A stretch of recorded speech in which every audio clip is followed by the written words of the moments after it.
Hi guys, hi everyone. Welcome to Bonjour Tennis Fantasies Podcast. Here I am with Steve Contardi and two great hosts, Luke and Murphy Jensen. Steve, if you could please introduce our host today, our guest today, I'm sorry. Will Yeah, nice of you. I certainly will. Thank you, Guy. And tennis is filled with a lot of interesting and fun people. But two of my favorite all-time people in my history with tennis are the Jensen brothers, Luke and Murphy. I've known these guys since they were barely teenagers. We've had a lot of fun. Most importantly, they have touched a lot of people, and they have contributed so much to not only tennis but beyond. So, gentlemen, we are thrilled to have you. So welcome. Thank you, Thank you. Steve. Allez, Guy. Allez, Steve.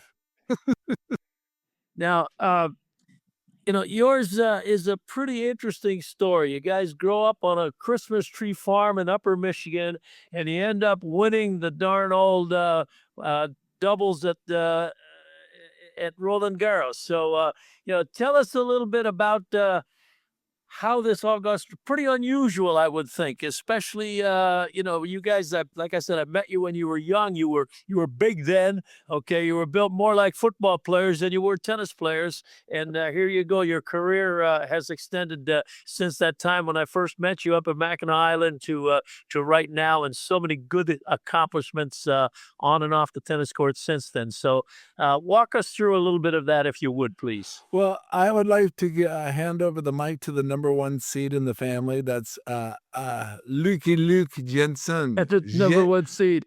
Jensun. Very good. Number in the family. You go, wow, eh? Well, thank you so much for being on. It really is an honor for Murphy and I, and really the entire Jensen family. Tennis has blessed us in so many different ways. And Steve, as you know, this story, growing up in northern Michigan, you don't think of tennis, you don't think of tennis professionals, but our parents were athletes. They were teachers at the high school level. They were phys ed teachers, K through 12. They coached varsity athletics. Our mom was very successful coaching gymnastics with 5 state gymnastics titles after Title IX. And so we learned work ethic. We learned what it's like to be in a championship program. Our dad coached football. He played football for the New York Giants for a little bit, so we knew that sport. But they needed a tennis coach. So in the springtime, he coached varsity tennis. So learning the fundamentals of tennis. Back then, it was the continental grip. It was the one-hand backhand. It was wood rackets. And so it was just one of the sports that we did. We were going to be football players. Murphy and I were going to be football players. We did all these skill camps. We did these competitions called punt, pass, and kick. And at 8 years old, Murphy got all the way to the semis in New Orleans, and he got the uniform and everything. And I participated in that. But tennis was always just a huge part of our rotation. We played all the sports. But it was honestly an encounter watching you play at Mackinac Island. There was this great tournament at Mackinac Island. And I don't know if you remember this at all, but we were really young. And our dad used to take the entire high school team up to play. And you were the first guy, because tennis back then were for wimps, and they didn't play other sports, and they were kind of the nerds. If you couldn't make it on the football team or the basketball team, spring baseball, you played tennis because that was the only activity left for the people who weren't athletes. But you were the first you were really the Paul Bunyan for our intro into tennis, like what tennis could be. You were having fun, that big smile, that Contardi smile, the muscles bulging out of those, the tennis whites, right? You had your Lacoste, you were looking sharp. And it was the first time we said tennis could be cool. You made tennis super cool. And that was really the first time we'd ever seen someone have fun. But it's true. You brought it, again, you came from a different background, coming from the UP. And that was really our start. And then the work ethic behind it. And we were blessed, to be perfectly honest. When we started coming through the juniors and everything, the tennis boom was hitting in the mid 70s. Tennis houses like your place, Midtown in Chicago, a bunch of places in Michigan, from Grand Rapids, Muskegon, Detroit, Lansing, had all these tennis houses, indoor tennis clubs. So now for the first time, kids from the North, it wasn't a seasonal sport anymore. We used to have to come down and play kids in the South, Florida, Texas, Georgia, California, that had great weather. They're playing year round. Kids in the North started playing before school, after school, and they had these academies because of Nick Bollettieri, this financial formula to put 6, 8, 10 kids on the court, feed them a ton of tennis balls, moving on their feet. And all of a sudden, we got really good really fast. I went to my first Bollettieri experience at Beaver Dam, Wisconsin. It was Wisconsin. There Jimmy you Boy, go. it was you, and I'm watching Jimmy Arias, who is one of the best in the world, Kathy Horvath, Eric Carita, all these Nick Bollettieri, these phenoms that are winning in the majors as teenagers. So I'm getting all these experiences. Murphy's right behind me, and we get these great coaches like Don Dickinson, who was really good with the fundamentals. Brian Marcus, who played at the University of Michigan, gave us and taught us the big game, which is at about 16 years old, we're going to be big kids, 6'2", 6'4", big reach. So we started serving and volleying, really using that approach to really dominate. And that's that Jack Kramer big game, attacking the net. And at the same time, we had competition like Aaron Krickstein down in Detroit, Mal Washington, who gets to the finals of Wimbledon in '96. He's in Flint. Todd Martin gets the 2 major finals. He's in Lansing. And that's just few of the players. And of course, Murphy was always challenging me. He was always better young because he put the ball in the court. I was trying to play home run derby tennis as a kid, but we always had each other to bounce off of. But you were the spark that lit this whole Jensen Oh, that's family nice. that had twin sisters that also played at the slams that got us going. Oh, that's nice. Well, one of my favorite memories of you guys, when we used to run the national indoor tournament, and of course we had all the players from all over the country come in, and they were all staying at the Hyatt, and at the Marriott, and everything else, and the Jensen boys were staying out in the parking lot in the station wagon. That's right. Okay, and That's right. it warmed my heart because you came in and you beat the shit out of everybody, and it was so great. It was awesome. I mean, that's my kind of, like you said, all of a sudden now athletes started to play tennis. Yes. And that's what you guys brought to the sport. I mean, it was awesome. So that's great. Yeah. Murphy, throw in a couple of comments on that as well, buddy. Well, I'm stuck on the comments that Luke made, that I was winning everything and I was the golden child of the family and I won at a young age, and he was there as a participant. You know, you got your participant award, and he won a lot of those. You know, he would get to the end of the race. He might not be first, but he would finish, and that's not true. Like Luke said, our dad built a tennis court in our backyard for our footwork for football. We participated in tap dancing at a young age, 6, 8 years old, for our footwork for football. Everything we did was for our footwork for football. And, you know, the things we ate, the things we drank, you know, we were on a one-way track to be great athletes. Where that landed, nobody really knew. But in my opinion, the two of us turned professional when Luke moved down to Grand Rapids, Michigan, to live with Don Dickinson at the Mid-America Tennis Academy. You know, he saw what Nick Bollettieri had started with the Tennis Academy, and to build the Tennis Academy in Michigan, why it was a game changer for us. And Luke, making that professional decision to go live with a coach in his house with 3 or 4 other kids. Actually, Mr. Dickinson had babies running around, and he brought Luke into the house, and then I followed suit. And now we had tennis year-round, and we were competing on the national level, for me, by 11, and Luke was about 13, 14. And it was serious. My own son asked me when he graduates college, you and Luke, Uncle Luke, were way further ahead by the age of 24. And I said, well, we turned pro. We graduated from our home at the age of 11 and 12. Mm-hmm. And then by 18, Luke is the best in the world in singles and doubles, playing doubles with Patrick McEnroe. P-Mac was number 2 in the world in singles, and Luke's number 1 in the world. And Luke's on the cover of Tennis Magazine. And I'm winning Rolexes at the Orange Bowl, a couple of those. I don't even know what a Rolex is. I'm from a Christmas tree farm. But, I get asked on the daily, do I have any regrets? One of the dreams for, I think, Luke and I is that we never got to play a down of football. We never got to play a down of football with pads because we got too good too fast in the game of tennis, and we were growing at a rate that to risk an injury would have been a really bad move, to go take a shot or get hit. And but I get to vicariously live through my favorite teams that, don't win a lot, like the Detroit Lions, but now they're winning. And and it's a heck of a road, this game of tennis. There's no skipping the process of getting better. There's no elevators in getting to center court Wimbledon or getting to the finals of the French Open. You got to do the work, and you got to take the steps, and you got to be committed.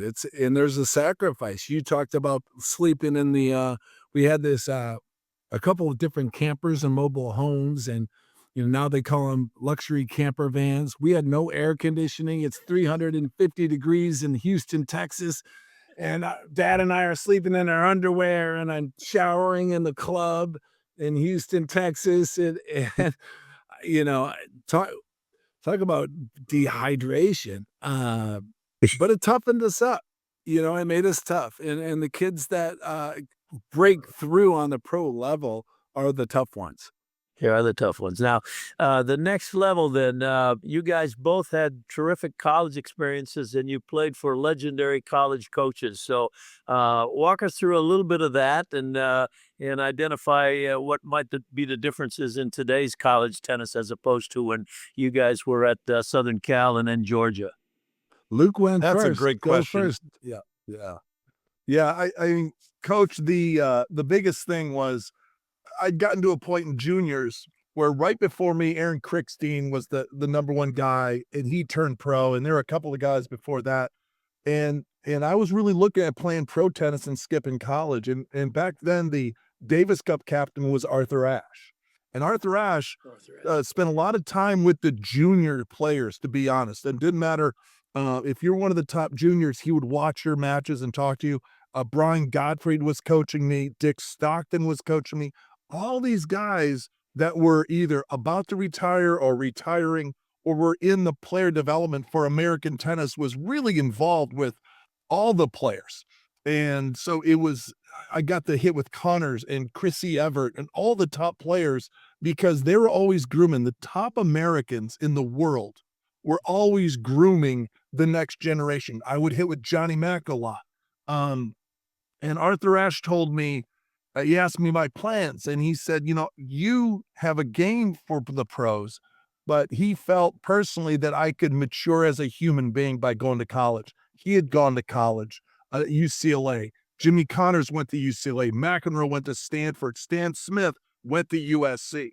And so when Arthur Ashe tells you to do something, right, you do it. And so the program that really landed for me was Dick Leach, Rick Leach's father, at Southern Cal, because he was the only guy that pitched, here, I'm going to teach you. Because really a tennis coach is a teacher at heart. Coach, you're a teacher. You understand. I mean, you may teach forehands and backhands, but the reality, when you look back at your legacy, it's the impact you had on the human beings that come back to you that still love tennis or remember the lessons you gave them. Coach Leach talked about how he's going to teach Murphy and I how to win a Grand Slam. He didn't talk about, the college stuff was going to be there. You're going to go to class. You're going to sit in the front, all the fundamentals to be a great student athlete. but you're going to grow up. You're going to balance your checkbook. You're going to be on time. You're going to go to study table and all these little things you didn't think about because mom and dad took care of all that stuff before. So I went 2 years before I turned pro. Murphy was right behind me. But what I learned in college was learned how to play tennis. Up to that point, I'd been given plans and plays and tactics, but I didn't really understand them. Coach Leach, because in college, you're able to sit down with what I call an offensive coordinator. Coach Leach was my offensive coordinator. So when I was serving, he would say, I want you to serve to Patrick McEnroe here or to Richie Renneberg there. I want you to, I'm playing all these future Grand Slam players. And I've got Rick Leach next to me, this guy Jorge Lozano, who won 2 major championships. He's on my team. Tim Posset is a former top 10 doubles player in the world. That's just my freshman year. And so I'm around all this great competition.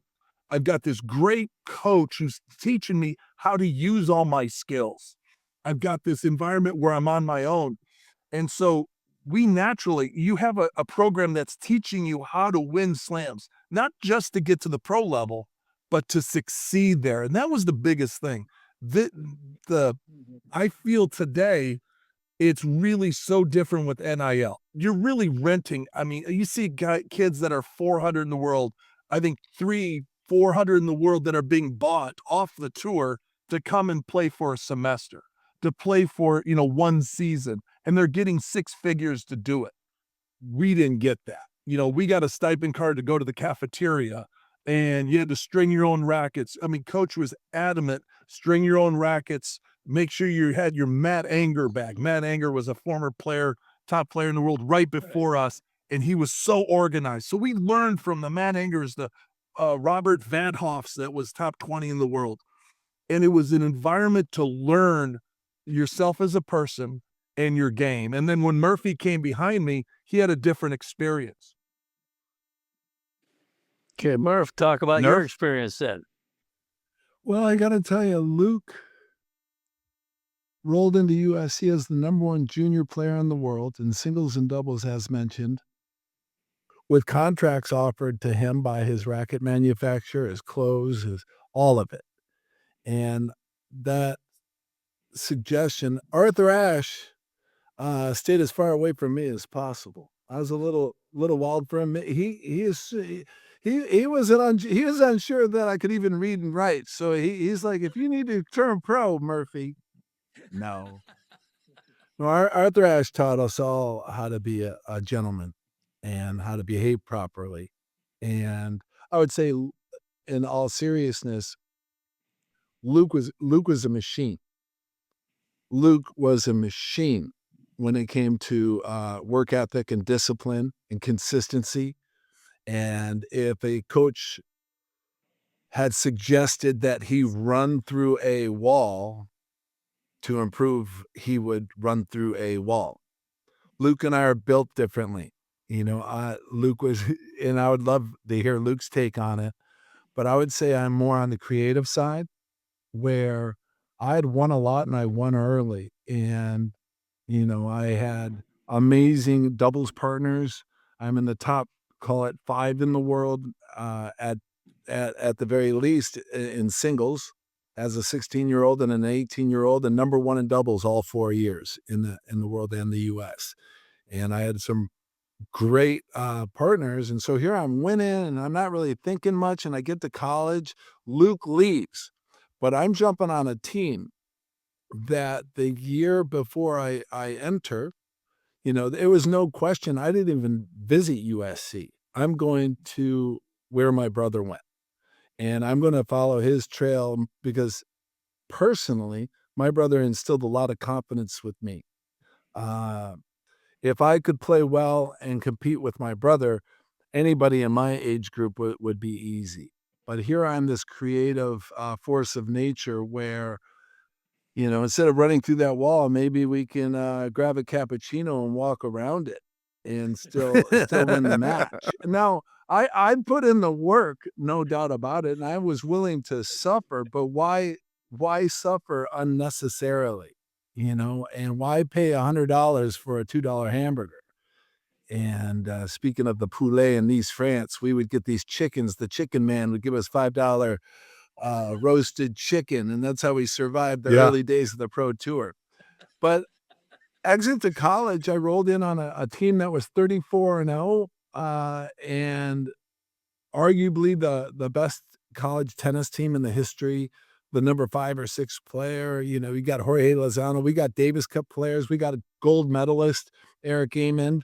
And I roll in, and Rick Leach and Luke had turned pro, and I'm coming in as a freshman with a Byron Black from Zimbabwe who won a Grand Slam.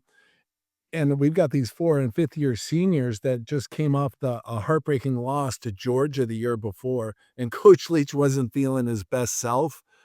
And us freshmen, we were not as cool as we thought we were.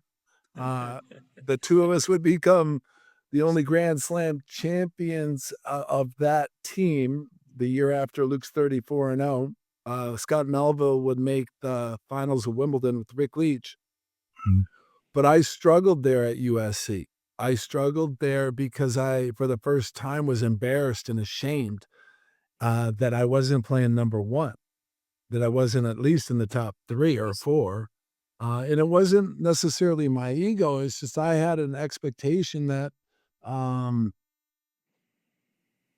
that was I wasn't ready for. You know, I had an expectation that I should be playing here, and that's we've been working since we were 5, 6 years old, building that tennis court to be number 1. And in some ways, it was a rough year for me to come in because there was a lot of scar tissue on Coach Leach and the team the year before. And tell me if I'm wrong, Luke. That team had been pretty beat up from that loss. And Byron Black and I are fighting for our lives at 5, 6, 7, and just to find a spot on the team. And I struggled on the college environment. And after 2 years, I transferred to Georgia, where I rekindled my relationship with Al Parker, the winningest junior tennis player in the history of American tennis, in a class with Agassi, Sampras, Courier, Chang, 7 Hall of Famers. I rekindled my relationship, became All-American there, and turned pro. And Georgia was a great spot because we beat up on Kentucky. It was a really easy match, but I got a lot of confidence when I'd play the Kentucky Wildcats. Anyway, I'm making a joke, Key. Well, I didn't play. I didn't even play for UK. I played for NKU. But I made that transfer. What's that? Oh, I'm so sorry. Okay, cool. But I made that transfer to Georgia because here a couple of reasons. Things were not working for me. And when things aren't working, I've learned that you got to make a pivot sometimes to see where you need to go. Coach Leach was hard on me. He was super hard, and that might work for Luke. But it was a tough relationship. And years later, I would find out he was exactly what I needed, but I wasn't ready to, I didn't see it. I didn't hear it, and I probably needed a hug more than I needed the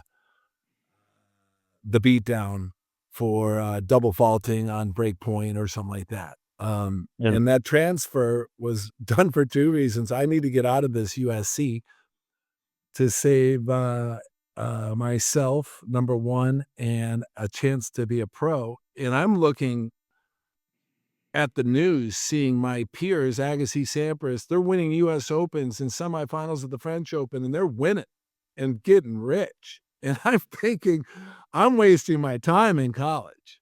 I need to get on the tour as soon as possible. And so the University of Georgia, I reset, got strong. Luke suggested I turn pro. He gave me some money, and I went after it. And he gave me the guidance from the things he did right and the things he did wrong. He told me where to play. And within a year and a half, 2 years, it's 93. And Luke chooses to drop his partner to team up with me and give me a chance. And now at this point, I'm about 100 in the world, maybe $120 in doubles. And he's top 5 in the world in doubles. He had just come off of making the quarterfinals of the French Open with Australian Laurie Warder. But he says, it's our time to play together and team up. And so we had an incredible, insane off season over the holidays. And in Tucson, Arizona, we reconnected with Don Dickinson, and we trained like dogs, and we prepared for our first tournament, which would be Doha, Qatar. And we don't even know where Doha, Qatar is at that time. We're going. Luke says we're going. I'm going. I'm going wherever this guy's going.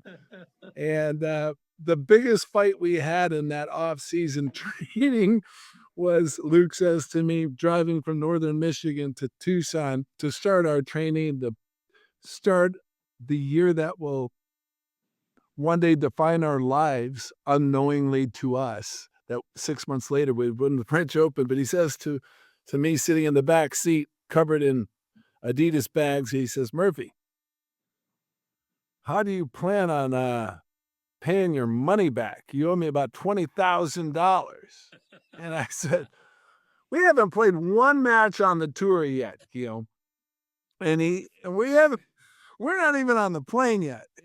I don't even know if we're going to win any matches, let alone have money to pay him back." We get in a fist fight somewhere on Route 66. He throws me out of the car, and I'm like, "Forget you, man." We've never told this story to the public. No. I never liked you anywhere, you chump, you idiot. And we're fighting. It's the middle of the night somewhere in New Mexico. New Mexico, He takes off. Roswell, New Mexico. For real. The problem is there's no cell phones. No. And he drives away. And I'm in the middle of the road in the middle of the night, and the coyotes are coming out. And I get lost. So I start walking through the desert. I see some lights up ahead, and now they can't find me. We lost him. I don't know where he is. I walked to the city, so they kind of hang back, and then I see the car, and I'm ready to take I don't even have a pocket knife, but if I had one, I'd put holes in his tires, and Mr. Big Shot needs his 20 grand back. Anyway, we fought it out, we hugged it out, and we said, let's just get to Arizona, and we're fighting about money none of us have, And then we took off to Qatar, and we lost our first professional match together on the ATP Tour, 7-6 in the third set to Diego Narciso and somebody else, maybe Camporese or something. But it proved that we were close. Javier Sanchez. And by week 2, we were in the semifinals of Sydney, and we win a few rounds at the Australian Open, and we're kind of cooking. And by the 4th or 5th week, we beat the number 1 team in the world, Grab and Renenberg in San Jose, California. Luke's probably blown away that I remember some of these details, but those were the first 5 weeks that, hey, we just beat the number 1 team in the world, and what I did with the money is I did not pay Luke back. I dropped in Los Angeles with about 10 grand in my pocket, and I drive over to the Guitar Center and I buy Jimi Hendrix Marshall speakers and a Les Paul Black Beauty guitar. I spent every dollar at Guitar Center. And, we're going to have to pick if you want to know where rock and roll tennis started, it is with that money. I was investing in a future that we didn't know was coming, because when we won the French Open, rock and roll tennis and grunge tennis was born. But prior to that, we went on a major losing streak, which you can't not discuss. Do you want to bring that up, Luke, going into the clay court season? Well, Coach, first of all, it wasn't 20 grand. It was 40 grand in 1993. So it wasn't like it's a little chump change and an amp from Jimi Hendrix. This is 40 grand. I didn't have crypto. Crypto didn't exist back then. It's all crypto. I would have paid you in crypto. Yeah. So the one thing you have to remember, so I really turned into the tour about 91, 92, started breaking it, especially in doubles. Singles, it kind of petered out, about 160 in the world. but doubles was really cooking, making good money, playing the big events, and most importantly, not living in a van down by the river. I mean, you could stay in the hotels, the official hotels. It was a great time. But I remember specifically, it was our dream to play together. Murphy and I had talked about it for the longest time, and he had just gotten around 100 in the world, where with my ranking combined with his, we could get on the tour and start playing. And I had so many people say, are you sure you want to do this? You're making good money. You're top 10. You're about to win your first major with Lori Warder. And so, no, this has always been our dream. But what everybody outside the family didn't really realize, and I knew this from the very start, when we were growing up on the Christmas tree farm, and we had trees that were 80 feet tall, he would be the guy that wanted to climb it. Not me. I mean, he wanted to get to the top, and he would. He was fearless. We would play Army, and he would jump off the roof of the house with not just jump. And then when he got into sports, he would be the guy that wanted to take the last second shot, not from the free throw line. He wanted to take it from half court and shoot the game winner. And he did. He would constantly come through in the clutch. And so you start seeing that in your brother, where no matter what the situation is, no matter if he was down, he was up, he had no problem taking a swing, taking a shot. And so I knew there was real greatness in that. And what I was really lacking up to that point was a real playmaker. On the Warder team, I was a playmaker, but I wasn't an elite playmaker. I couldn't take over a court. Whereas with Murphy, he may miss for a while. He's going to hold serve, 6'4", lefty, and he had a big serve, lots of confidence with his serve. And he'd rather go for an ace than double fault and get nervous. So he was always dangerous. But it was the return side and the volley side and all these other things that if I could hold serve and I could just keep him into it, at some point the stakes were going to get higher. You get him the 4-all, 5-all, tiebreaker. That's when he started getting interested. That's when he started having fun, when the stakes, when everything started happening. And when he was cooking, there was nobody better on the planet who could take over a match. So I knew that he just needed some seasoning. And like Murphy said, we had some ups and downs at the beginning. But when we ran into our ditch, we had about 8 weeks in a row where we lost first round in every way possible.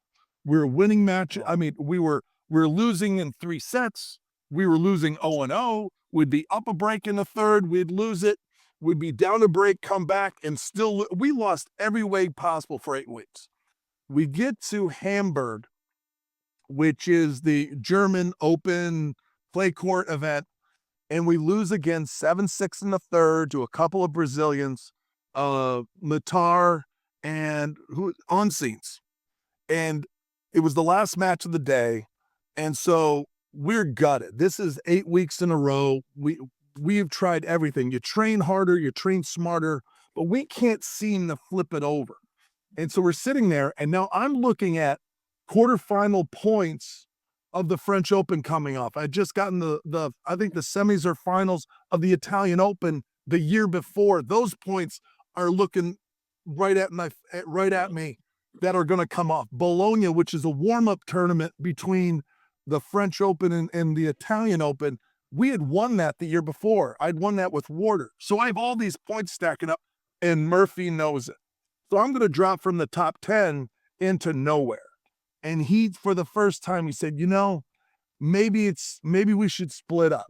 Maybe it's, you need to kind of save your ranking, and, I'll be fine and everything. And to be honest, tennis-wise, it was the most defining moment for us, because that's where you find out really who you are and who you're with.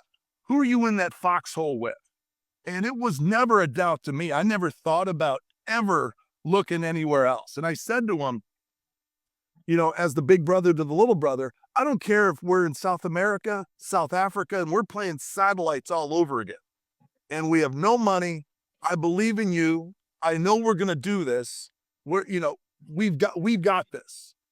So that little bolt of inspiration goes to Rome the very next week, and we're in a dogfight with a couple of guys, Lassick and Rosé, who had won the French Open the year before. These guys were, one of the top doubles teams in the world, top 10 singles players in the world, and we're in a dogfight with them. And we get in the third set. Murphy had this very creative way when all four of us were at the net that he liked the drop shot. I don't know why, but that was one of the shots he loved to do was drop shot. So he gets this ball. We're down break point. I think it's 1-1. He hits this drop shot to Marc Rosé's forehand. Now, when you think of forehands in the history of tennis, you think of Agassi, and you think of all Jim Courier, especially that age group. Marc Rosé had a howitzer. Marc Rosé had a forehand that would kill people. So Murphy drop shots, a high drop shot that's sitting right in front of Rosé's forehead. And Rosé, he is looking, Rosé has it out for me. Because I've been, I was kind of the bully of the team. Murphy was the nice guy and the creative guy, always making friends. I was always looking to get into a fight. And Marc Rosé knew that. I played him to 4. So he takes this forehand. And you know this, you don't back off of a shot. You know you're going to get the shot. You don't turn around. You don't run. You take the shot. He took a shot at me and missed me by the screws by a millimeter. Rosé with this massive forehand. So I face him and I start to walk towards him, Marc Rosé. I jump the net and I go right up to him like it's Northern Michigan, right? We played tennis like football players, a football mindset. You want to come at me? I'm coming at you. Right before I get to him, I take a right. I don't touch him, don't say anything. I just take a right. Marc Rosé and Lassick, they're going nuts. They want to default. This guy's coming, intimidating me. He's taunting me. He jumps the net. The chair umpire said, "I'm sorry, it's a changeover. You guys are up 2-1. So I didn't get defaulted. And the Italian crowd was throwing coins, booing, and going crazy. So we somehow, because that get in their headspace, we turn that match around and win our first match in 8 weeks. And from there was the momentum, the juice. We get to the finals of the Italian. We get to the, was it the finals or the semis? The semis of the Italian. Semis the finals Italian. Of Bologna. Finals of Bologna. So we get into the French in the morning of our match. Yeah. The morning of our match. And Murphy had never played the French Open before. This is red clay. We never, really played anything like this. And so I said to him, we can win this tournament. We're not seeded. We can win this tournament. I mean, we have everything going for us. We got a little momentum right now. We are dangerous. And so he goes, "What are you talking about? I've never played the French Open. Winning. I mean, I'm in Paris, man. We're going to have a good time. We got a little money in our pocket right now. No, we can win this thing. If we hold serve, we can win." So we get to the first round. We're down match points. We win 12-10 in the third. Get to the second round. We're down match points. Wow. Win 12-10 in the third. We get to the third round. Wow. 5-3 down in the third set. Murphy and I often, even when we're winning or losing, we would start fighting with each other. I mean, there was always something going on. So Murphy really loved to tell me when he was playing better than me. And it always would start with, I'm playing a lot better than you're letting the team down right now. I'm going to tell mom and dad that you're blowing this match for us. So this usually starts around the end of the first set. And so now we're down a set in 5-3 and the heavens open up and it starts raining. So we walk off the court and I'm going, this match, the tournament director tells us, okay, the covers are on the court. The rain's going to stop. We'll have you out there in about 40 minutes. So I look at my watch. Okay, 40 minutes. This last game's going to take about 10 minutes. I can get on that United flight from Charles de Gaulle. I can be salmon fishing in about 24 hours. I can fly back to the States, and I can be back in Ludington, Michigan, living my best life. As I'm on the phone in the players' lounge with United Airlines, I get this big pull on the back of my shirt. And I turn around, and it's Mama Bear, our mom, 6'2", and she's really angry at us. She's got Murphy in one hand. She's got me in the other. So Murphy's 6'4", I'm 6'2", and she's going, you knuckleheads, you guys got, she said, beating our heads together. You got to start working together and figure this out. So we win 7-5 in the third. Don't drop a game. So then First of all, get into, yeah, go ahead. Well, I just real brief. You're on the phone with United Airlines. That's a loser's mindset. Okay. I went over. I was going to get upgraded. I ordered the chicken, not the steak. Mindset. Oh my God. I talked to Stefan Edberg and he gives me some advice. You got to go for it. I go, well, Stefan, he goes, what's going on out there? And so it's not good. Luke's calling Delta Airlines or someone and trying to go home. And he goes, well, what a negative attitude. I'm thinking, I'm going to talk to some people that know how to win these matches. And he says, Murphy, you got to go for it. So we get past that match. We're in the second week. So we've never been to the second week. I mean, this is unbelievable. And the locker room starts to get, leaner. That's what the second week feels like, huh? So Charles Beckman, a buddy of ours who played at the University of Texas from Louisville, Kentucky, says, if you guys win this thing, you got to have a celebration. We weren't thinking about winning. I just canceled my ticket on United Airlines back to Michigan. So I'm not thinking of what we're going to do to celebrate winning this tournament. We still had 3 matches to go. So he goes, but you got to have a plan to celebrate. And Murphy's right there. So I said, okay, if we win the thing, we're going to have the greatest celebration of all time. I'm going to take Murphy like big time wrestling, Dusty Rhodes, the American Dream. I'm going to body slam Murphy onto the court, put him in a headlock, put him on a body slam situation. Yeah, and it's like, that'd be a lot of fun. But that was the middle of the tournament. We still have 3 matches. So the next round, we have to play in the bull ring against Ivan Isevich and Henri Lecomte. And Murphy, you got a great one with that one where Henri's warming up with us. Yeah, every time Henri Lecomte hit a shot, they go, yeah. And every time Luke would hit a ball or I would hit a ball, they'd go, boo. Boo. And I'm like, oh, yeah, this is perfect for us. And then, I give the French crowd, I moon them with my butt cheeks, and I'm like, let's go. And we ended up winning that match 7-6, 7-6, and it really inspired us. No, it 3 was sets. The most fun. 3 sets. Oh, was 3 it? sets. Yeah, it was. Google it. It was. Okay, so the only straight sets was in the semis against Edberg and Korda. So we win that in straight sets. Okay. They had just won Monte Carlo doubles. They were obviously 2 top 10 players in the world. So now we're in the finals. We play 2 guys that were also unseeded, Goldner and Prittisel, 2 Germans. And they were good singles players. They played some doubles, but it wasn't like we were playing the Woodies or any Flax Suguso, any of these top doubles teams.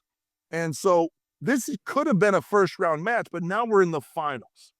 And so we have a day to think about it. That morning, we get there, we get warmed up, and we're waiting for the women's singles to finish. And it's a long match between Steffi Graf and Mary Jo Fernandez. It goes 3 sets. So in the locker room, it's just Murphy and I, and we don't have a coach. And then Goldner and Pritzel, they've got a coach, another German guy, Maurer. They speak perfect English. Perfect English. You're about 10 feet away, and we're just kind of watching. No one's really saying anything. Right then and there, John McEnroe, who's calling our match for NBC with Bud Collins, comes storming in. He always liked to practice that before his announcing. He comes in the locker room, storms in by himself, and he stops where Murphy and I are sitting. I know him from Davis Cup. I know John from practicing with him. Murphy really doesn't know him. So we're sitting down, and John's standing right in front of us. And just like Vince Lombardi, Newt Rockton, one of these great, famous, inspirational coaches, you have to remember the time frame too. It's the day before the 49th anniversary of D-Day, when the Allies stormed the beaches of France and fought the Germans. We're playing 2 Germans. McEnroe says, I want you to take these frickin' Germans back to the beaches of Normandy. I want you to blow the bank, beep, beep, beep, beep. And I'm thinking to myself, these guys speak perfect English. What I mean, so he's going off like General George Patton, what we're going to do to the Germans in this doubles match. And Murphy, what were you thinking? Why is John McEnroe yelling at me right now? This is a big match, and this idiot is choosing to yell at us. God, I just didn't know. Why is he yelling at me? Yeah, I didn't need that before the match. And that's the truth. So he comes in, and he honestly gives us his General Patton speech. And as fast as he got to us and gave us this motivational energy, he left. So now we're sitting there waiting for this match. But to be perfectly honest, it took the edge off for us. Not worrying about if we won or lost. It was honestly a stroke of genius to get us in the right mindset that we were going out for a fight. We were not tennis players. We didn't really play by tennis etiquette. We got the crowd involved. We used to just fight for every point. And that was exactly what we needed at the right time to step out there and play. So we win the first set. We lose the second set in the breaker. We are right there. And we lose the breaker. And Murphy on the changeover before the third set is like, I blew it for you. He's got the towel over his head. Horrible body language. And he's talking to me. I'm so sorry. I wanted this for you.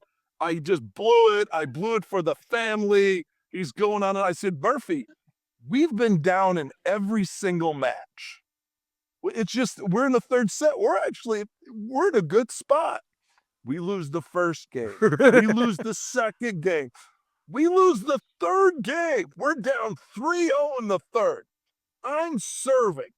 This is the biggest moment of my life. If I don't hold serve, we go down 2 breaks. There's no way we win. So I'll go back to, I'll never forget Coach Leach in college, because I used to rush a lot. He used to tell me, bounce the ball 3 times just to set up your routine and get your rhythm before your serve. And if for whatever reason, I just came down to bouncing the ball 3 times, getting the first serve in, using my partner at the net. He's 6'4", Murphy, lefty, great hands at the net. He's like a wall up there. So all these advantages. I'm an anaconda. He's an anaconda at the net. So we hold the 3-1. We break it 3-2. We start peeling it back. We even get up a break. We're up 5-4 in the third set. These 2 mud rollers from northern Michigan, a Christmas tree farm, is serving for the French Open title. John McEnroe's calling the match for NBC with Bud Collins. Everything is lined up. I've got a rookie at the wheel. I've got a freshman at the wheel, Murphy Jensen, who has no business of being in this position, is serving for the match. But I know I've got my huckleberry. I've got my lead singer, right? He's my flamethrower because he has the big serve and he believes it. We huddled together. He tells me, I'm going to go wide. You fake. Boom. 15 love. 15 love tells me once again, big serve, knocks off 30 love. We are cruising. We are right there about the win. We huddle again. 5-4 in the third, 30 love. Murphy is serving great. He says to me, whatever you do, don't hurt me. I'm like, wait a second. What? He doesn't tell me where he's going to serve, doesn't tell me what he wants me to do at the net. Whatever you do, don't hurt me. Don't be stupid and hurt me. And I go, dude, we haven't won anything yet. I mean, let's just focus and win this thing. He goes, just don't be stupid. I know you're thinking about something. Murphy was thinking about 3 matches, the weekend before, where I said I was going to body slam him on the court if we won. I had totally forgotten about it. So Murphy double faults. 30-15. He double faults again. 30 all. So things are getting crazy now because he can't hit water from a boat. Murphy, what were you thinking? If I had a net player, we would have won this a lot easier. If I had, anyway, I actually was wetting my pants, and yeah, I may have double faulted again. We're down break point, and at break point, Luke's just thinking, "What are you thinking?" I mean, you're saying, I can't let this guy touch a tennis ball. Yeah, get touch a ball. I cannot let my partner. As soon as he gets just put. He goes, I don't care how you put the ball in. We're down break point. Just put it in. And I just hit about a 35-mile-an-hour serve, and he's just going crazy. And I somehow pull some volley out of my butt and hit it behind Luke, hit the greatest shot to this day of my life, a forehand and a lefty that goes behind my partner, not in front of him, behind him for an angle. The buzzer beater comes through. We get a match point. Luke still has the same idea, and I do too. I'm just going to put that ball on the court. And the ball we position ourselves. Now they're hitting these lobs. And every time the ball goes up, I say, yours. And Luke pushes me out of the way and says, mine. And the ball goes up again. Yours. Mine. And Prentisil dumps a forehand in the net, and we win. And I run to give Luke a hug. Do you want to take over? And he comes so to he give runs me to give a me a hug. hug. I'm in an athletic position. He's above me. And we have a picture of this. It's unbelievable. He's like this. Yeah. I'm coming to give him a hug. He's coming down. I clock him with a forearm and break his jaw. I break his jaw. So his jaw, and I think there's a concussion at this point. He's kind of like wobbling a little bit. We're around the service line. The Goldner Prentisil, our opponents, are walking up to shake our hands. The crowd's going crazy. Jeu de match, everybody's fired up for us. Murphy is swearing at me. I told you not to hurt me. I knew you were going to do something stupid, but he's chewing me out. Our opponents are going, you can see him. What is wrong with these guys? They just won, and Murphy's chewing out his brother. So we shake hands. He can't feel his face. Murphy can't feel his face. So he grabs his bags, and he's still screaming at me, chewing me out. He grabs his bags and starts walking off the court. The tournament director of the French Open says, Monsieur Murphy, Monsieur Murphy. And Murphy's like, to the tournament director, who's about to give us $500,000. Monsieur Murphy. Murphy's like, what? What do you want? You must pick up the trophy.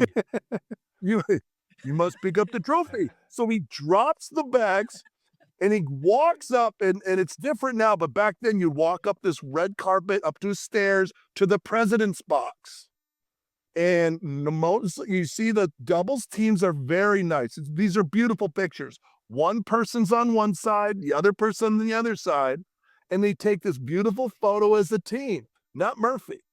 I'm walking with the Germans who lost up to the president's box. Murphy grabs the trophy and holds it up in the air like he had just won the singles title.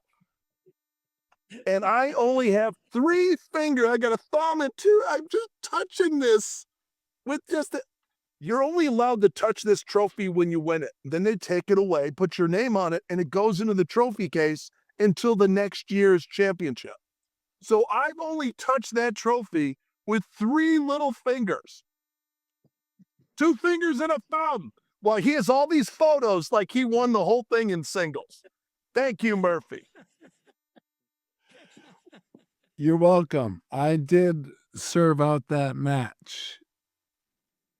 That's true. The playmaker. Yeah, I guess. Yeah, well, guys, that story is I've heard it a number of times. Every time it just gets a little bit better. That certainly is a beautiful capper from the boys coming up from the Christmas tree farm. So you would never ever have thought of that. So congratulations, and like I said, these guys have been just the greatest ambassadors. I remember every year when you played in Cincinnati, after the match. Might have been the last match of the night, whatever match it was, you stayed right out of the court and signed every single autograph till every person in that line came through. And, that certainly helped to make tennis, what it is today, certainly what you guys contributed on and off the court. So, great story. I'm drained of energy just listening to the story. But I'd like to, I'd like to finish up, and Murphy, you're doing some fabulous work right now, and I think we're all very proud of what you're doing. And if you could take just a couple minutes to share with us what you're doing with the mental health and all the good work that you're doing. Thank you, Steve. I think it's important to know that and to say out loud that this game is a family sport.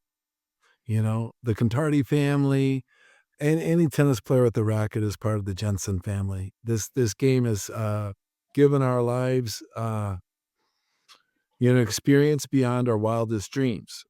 And we became famous for the positive energy and the ability to excite crowds and have fun on the court. You ask any professional, successful tennis player, what advice can you give to kids today? It's have fun on the court. And I'm really proud to say that we overcame our toughest matches. But I gotta say this sacrifice that our family makes, or any tennis family makes, doesn't come without a cost, and there's a price to pay.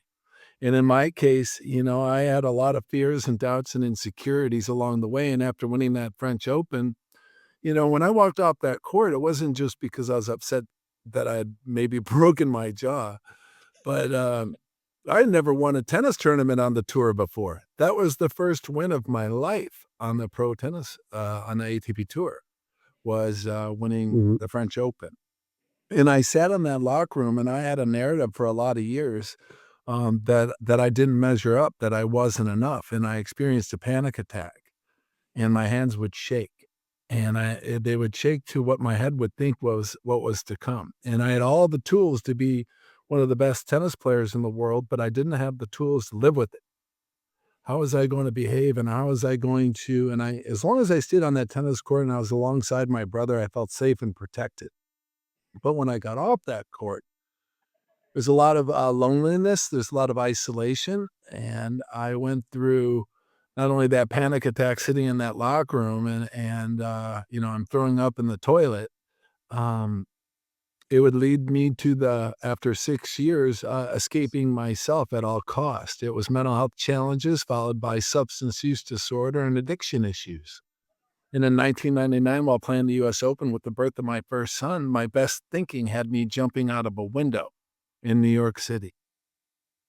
And what I've discovered looking back is that I was only as sick as my secrets. I was really afraid to tell anybody that I needed help. Cut to 10 years ago, I'm someone in long-term recovery from mental health challenges and substance use disorder. And 10 years, 11 years ago, I founded a healthcare tech company called We Connect Health. And it has all the support and services to help people with these issues. And we serve the government, we serve Medicaid, Medicare, we serve the underserved. We've served millions of people from 30 countries with a mobile application. It's an app you can download, and it's the most important and impactful work I'll ever do in my life. Because on the daily, I'll get the data that shows these issues, especially since COVID. You know, when I hear the stories looking back of all of us players as kids, we're kids. When we watch on TV, you're seeing kids play tennis, and they're playing for extremely high stakes. And there's pressure, and in today's world, coaches are way more mindful and aware of the pressures that us kids put on ourselves. You know, it's one thing to be number one, but what's the motivation? Like I said, I had the tools to be a great tennis player, but did I have the tools to live with it? And this company, We Connect Health, it's a free downloadable app with support group meetings and mental health coaching, and it's really goes beyond anything I could have dreamed of, because at that time it was a mess for my whole family. It took our entire family and our entire community hostage. But back to the daily and the data. Luke will get a call that says a Hall of Fame tennis player doesn't want to live anymore, and they call me. Or their son and daughter, or a Hall of Fame tennis player, son or daughter's on life support, and they call me. You know, we need some help. Or you get the call you never want to hear. And the story I'll end with, as far as the work I do today around the mental health space, is that back in September, after my cardiac arrest 5 years ago, I survived a cardiac arrest and I dropped dead on a tennis court. I was dead for 18 minutes. There were 6 shocks of the AED. And chest compression, CPR, 7 days in a coma. They don't know what Murphy they're going to get back. And Luke, all he was doing, cradling my bloodied head, was, as I'm off planet, not here anymore, Jensen's never quit. This is not your time. I need you. Your wife, Kate, needs you. Duke and Billy need you. And, you know, I live in a world of heart health advocacy and mental health advocacy. And, you know, what they teach us on the tennis court is we learn more from our losses than our wins.